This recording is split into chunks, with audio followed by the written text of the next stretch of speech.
Bonjour tout le monde, je me représente rapidement, c'est vrai que je le fais jamais dans les autres vidéos. Donc je suis Odile, j'ai eu 7 ou 8 diagnostics différents en psychiatrie, dont le dernier était trouble bipolaire, après 4 hospitalisations. Je suis membre et bénévole au Rêve France, le réseau sur l'entente de voix, bien que je n'entende pas de voix. Et là, je voulais faire une vidéo pas trop clash, pas trop trash, mais sur, en fait, pour des conseils que je donnerais à des soignants qui travaillent en psychiatrie de manière générale. Voilà, des choses qui, en fait, pourraient être assez simples, je pense, à mettre en place et qui faciliteraient le quotidien de pas mal de gens.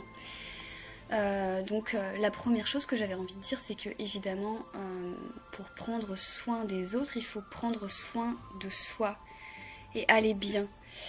Et ça paraît être un conseil bateau, mais pour fréquenter, y compris hors de la psychiatrie, je connais beaucoup d'infirmiers et en fait, j'en vois beaucoup qui se négligent et je suis même un peu choquée de voir des infirmiers. Il y a déjà beaucoup qui fument, mais aussi qui ont une alimentation absolument immonde.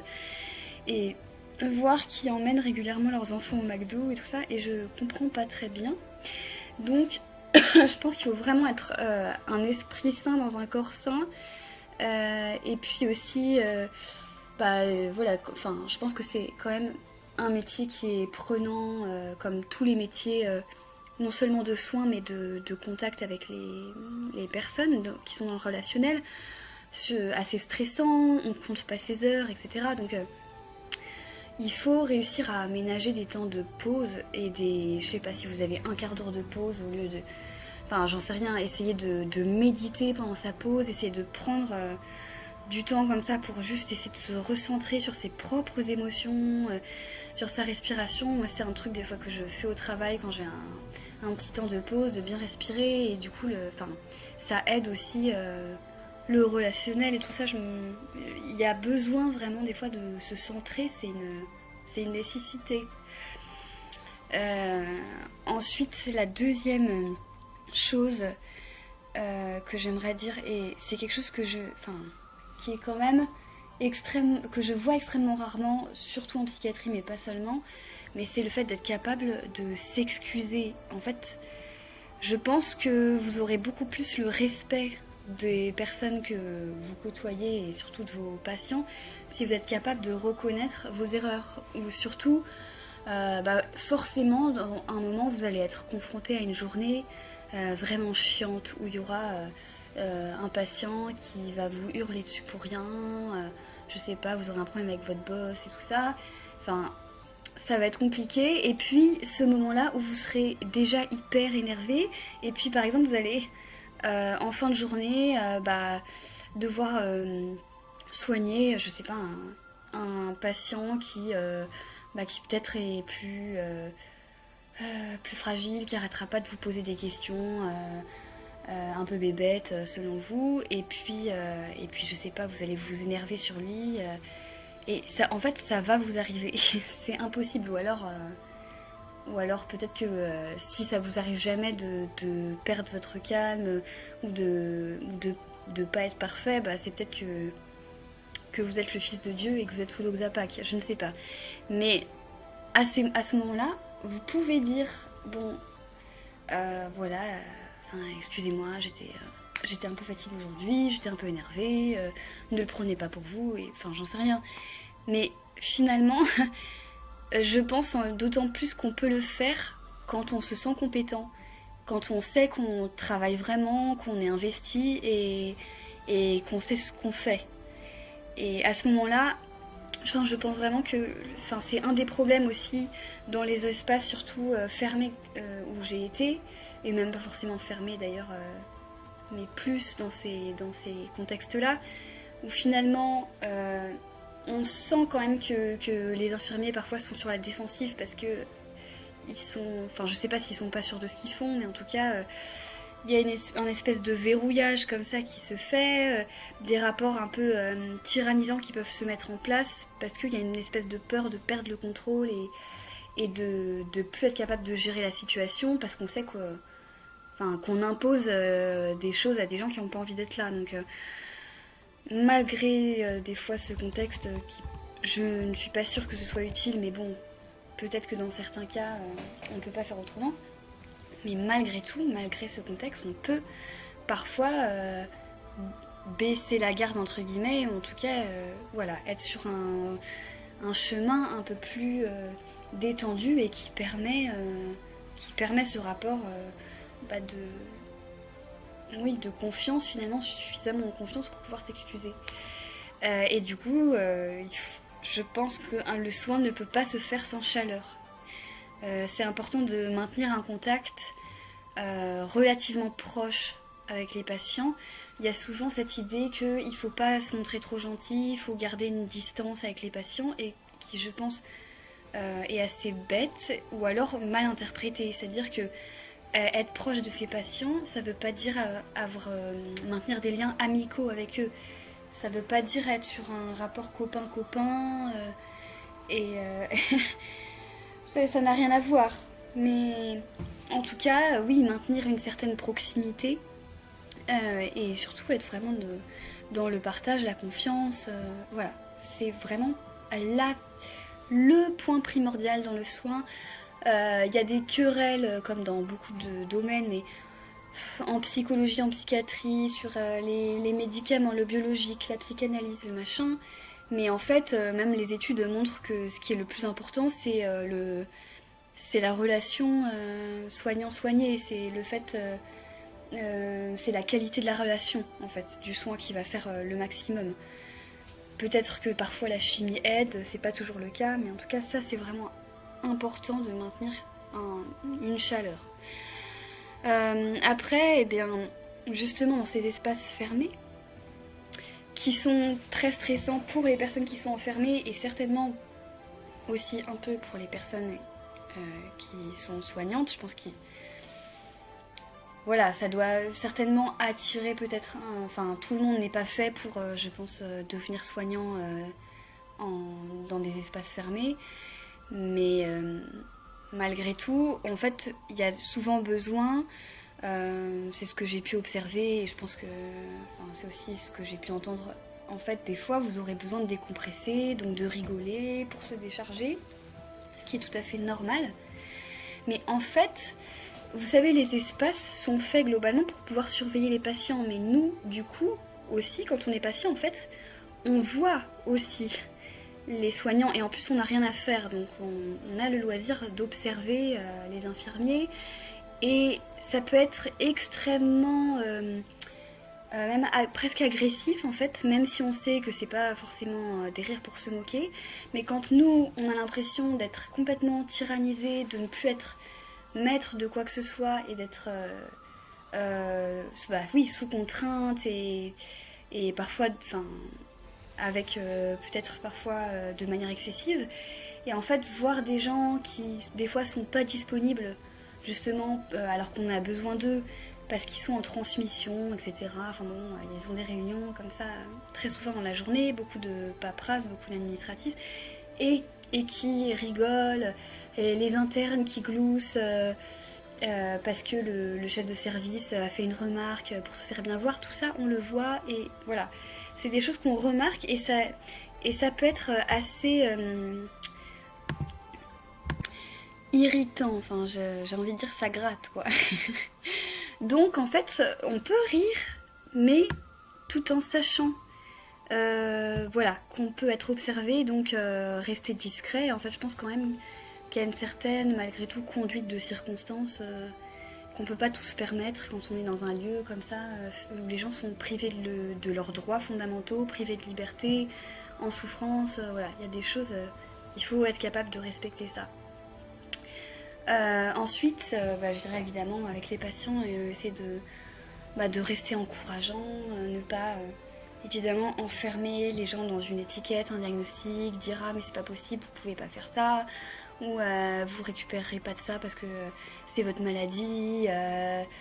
Donc évitez aussi un peu les malédictions en faisant ça. Si jamais vous prenez pas le traitement, vous aurez plus vos fonctions exécutives vont se détériorer de plus en plus. Vous pourrez plus apprendre, vous pourrez plus faire votre métier, vous pourrez plus faire ci et ça. Enfin moi c'est des choses qu'on m'a dites en fait. Hein, donc, et je pense vraiment que ça sert à rien, ça fait juste peur et quand la personne de toute manière supporte pas le traitement, ça va pas l'encourager à le prendre plus en fait. C'est pas en menaçant les gens des pires horreurs qui vont dans l'avenir que ça va les encourager à prendre le traitement. Ou alors ce sera pour des mauvaises raisons. C'est pareil, hein, si un patient prend le traitement pour vous faire plaisir, c'est qu'il y a un problème, ça ne marche pas. Ensuite, il y a quelque chose qui est pour moi hyper important, enfin pas seulement pour moi, mais disons que c'est l'environnement, votre environnement de travail, en prendre soin. Je pense même que les infirmiers et les aides-soignants peuvent tout à fait prendre part à ça, le fait que même un hôpital, ça peut être décoré, ça peut être bien rangé, ça peut être soigné, et que c'est vraiment important d'avoir un espace accueillant et voilà, de réfléchir à ça, de réfléchir aussi à... Enfin, il y a une infirmière en fait qui savait pas que j'avais été en psychiatrie. Hein. J'ai rencontré dans un autre cadre pour quelqu'un d'autre.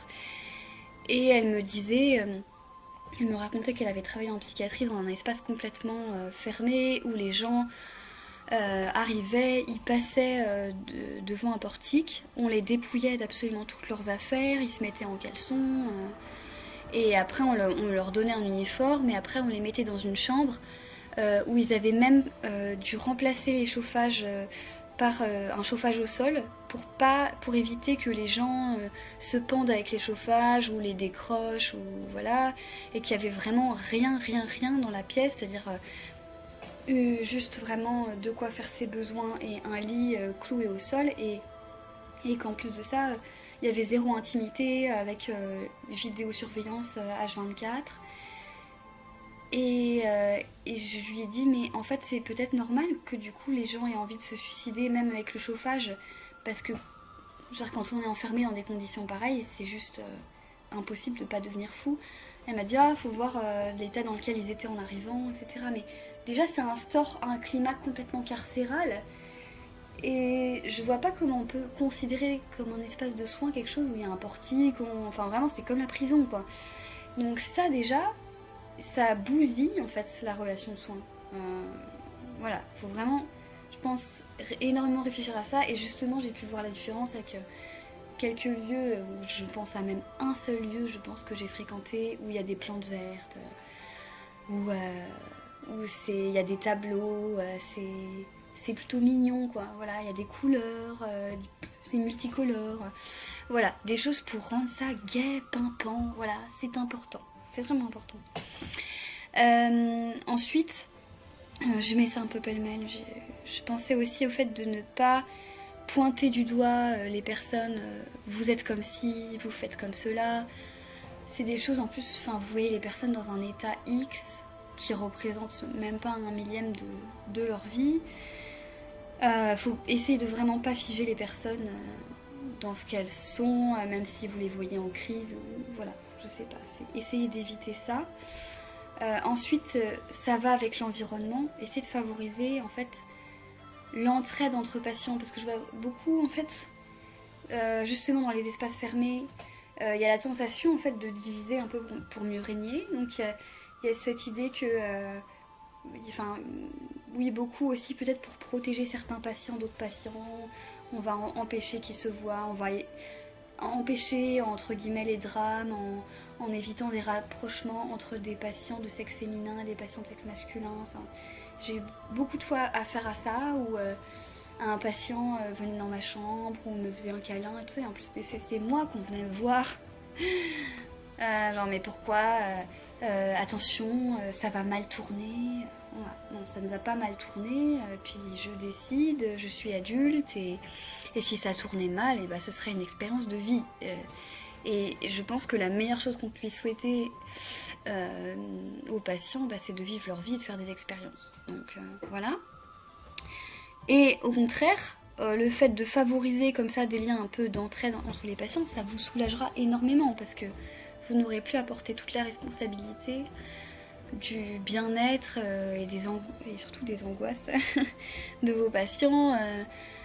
Si vous êtes débordé, il vaut mieux essayer de créer un climat de bonne entente entre les gens et de faire qu'ils se rencontrent plutôt que d'essayer de les séparer, je pense. Et évidemment, laisser le maximum de choix dans leur prise en charge aux patients. Et par exemple, je pense à une fois où j'ai été hospitalisée en plus complètement, de manière complètement, je peux pas dire improvisée parce que eux n'avaient pas improvisé, mais je me rendais de manière libre à ma consultation et on m'a fait hospitaliser comme ça. Et on m'a descendu d'un étage, hop, on m'a foutu en lieu fermé. Et il y a un infirmier qui m'a demandé si je voulais plutôt le lit près de la fenêtre ou près de l'armoire parce que c'était des chambres doubles. Et en fait, je savais même pas répondre, j'ai pas répondu, mais en fait, ça s'appelle pas un choix, ça. Ça, c'est une arnaque. Et peut-être qu'avec un enfant de 3 ans, on peut essayer de lui faire des mini-choix comme ça pour lui faire penser qu'il est un peu maître de la situation. Mais quand on a l'âge que j'avais, eh bien, ça ne marche plus. Donc, voilà. C'est pas... je parle pas de ça dans les choix de la prise en charge. C'est vraiment des choix plus profonds que ça. Et puis aussi de penser en dernier lieu à qu'est-ce que vous feriez pour vous, qu'est-ce que vous aimeriez, comment vous aimeriez être soigné. Alors évidemment je sais que c'est pas facile comme question, mais si je parle de ça, c'est que en fait il y a une autre infirmière que je connais, pareil, c'est pas que je connais, c'est pas de la psychiatrie, d'ailleurs je savais pas qu'elle travaillait aussi en psychiatrie.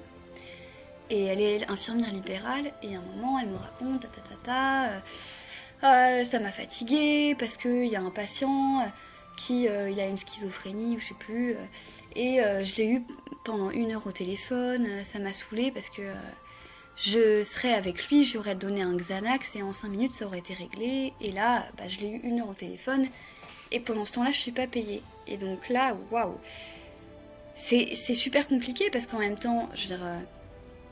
c'est normal qu'elle soit exaspérée parce qu'en fait ce système est nul, c'est-à-dire qu'on facture les actes techniques mais il n'y a pas de facturation de la parole pour les infirmières libérales comme ça, donc si elles ont pendant 1 heure le patient qui est hyper énervé comme ça au téléphone, à la fin le patient il dit j'ai plus besoin que vous veniez, c'est bon, je me suis calmée, ça va mieux. Mais ça veut dire que, l'infirmière, elle a passé 1 heure de son temps et elle n'est pas payée. Ça, c'est vraiment un énorme problème dans ce système, en fait. Mais, malgré tout, donc on continue l'histoire. En fait, après ça, elle me dit que elle-même, elle a fait, en fait, une grave dépression avec idées suicidaires et tout ça suite au départ de son mari qui l'a plaqué. Elle me disait, c'était mes enfants, du coup, ils pleuraient de me voir pleurer. Quand j'allais au travail, c'était les patients qui me réconfortaient. Voilà. Et en fait, je lui ai dit, mais du coup, parce qu'elle allait mieux, je lui ai dit, mais du coup, vous avez pris un antidépresseur? Elle m'a dit, ah non, pas du tout. Je m'en suis sortie genre par mes propres moyens. Et moi, ce qui était bon... ce qui me tenait, c'était vraiment mon travail. J'avais besoin d'être au travail. Et en fait, sur le moment, après ça m'a extrêmement énervée parce que moi, c'était ce que je disais en fait au psychiatre quand j'étais enfermée. Et je disais que j'avais besoin de me préparer pour travailler, que c'était hyper important pour moi. Et effectivement, après, quand tu restes 2 mois enfermée, tu sais même plus... il y a des hospitalisations après lesquelles je pouvais même plus, j'étais plus capable de boutonner une chemise en fait, tellement j'avais été assommée par la médication, j'arrivais plus à prendre le métro toute seule, tous les transports en commun, tout ça, c'était... Je devais réapprendre comme si j'avais eu une grosse commotion cérébrale. Après, je veux dire, chaque cas est différent, je peux pas... plaquer le vécu de cette femme avec le mien. voilà, on souffrait peut-être pas des mêmes choses et tout ça, mais bon, je sais ce que c'est qu'une grosse dépression et aussi du fait de vouloir s'en sortir sans médicaments. Et elle m'a raconté qu'elle avait déjà attaché des personnes parce qu'elles hallucinaient, etc. Qu'il fallait. Et en me disant, bah voilà, ils étaient pas capables d'écouter, on les a attachés, on a fait une injection et tout ça, et après, ça y est, on a pu entamer le dialogue. Et je sais pas si elle se rendait compte que peut-être que la personne en face, je suis pas sûre qu'elle était vraiment prête au dialogue, en tout cas sur un pied d'égalité et de confiance pour pouvoir vraiment partager quelque chose. Et quand j'ai dit à cette infirmière, bah oui, moi je suis dans une association et il y a des gens qu'on voit qui nous disent, bah moi je suis suivie depuis plus de 10 ans en psychiatrie et j'ai jamais dit ça et c'est la première fois que je peux parler de certaines émotions violentes que j'ai ressenties, de certaines choses, etc. Elle était là, ah bah c'est dommage qu'ils nous fassent pas confiance pour pouvoir parler de tout ça. Et c'est bien d'avoir des retours aussi que vous me disiez ça en fait. Enfin, c'est bien que vous exprimiez que certaines personnes en fait ont du mal à nous parler, mais c'est dommage. Bah oui, mais voilà. Il faut aussi savoir quelle relation on veut et du coup essayer de vraiment réfléchir à toutes les étapes pour l'obtenir, même si je sais que ça prend du temps, que c'est hyper compliqué, que je vois effectivement des infirmières qui commencent extrêmement tôt, rentrent très tard du boulot et à qui leurs enfants disent maman t'es jamais là voilà, donc c'est compliqué mais je pense du coup que ça revient à certaines choses que j'ai dit en cours de conversation avec moi-même, mais peut-être si j'ai autre chose à rajouter, c'est peut-être surtout de se dire aussi qu'on n'est absolument pas indispensable et qu'il faut laisser le plus possible de marge en fait aux personnes qu'on soigne. Et quand j'ai parlé de cette idée d'entraide, c'est vraiment essayer de rajouter le plus possible, enfin essayer de créer le plus possible d'horizontalité et d'autonomie et que c'est vraiment une des clés et d'injecter non pas forcément que des médicaments mais aussi vraiment de la confiance en soi pour que les patients aient vraiment le plus possible d'autonomie et d'autodétermination possible. Voilà.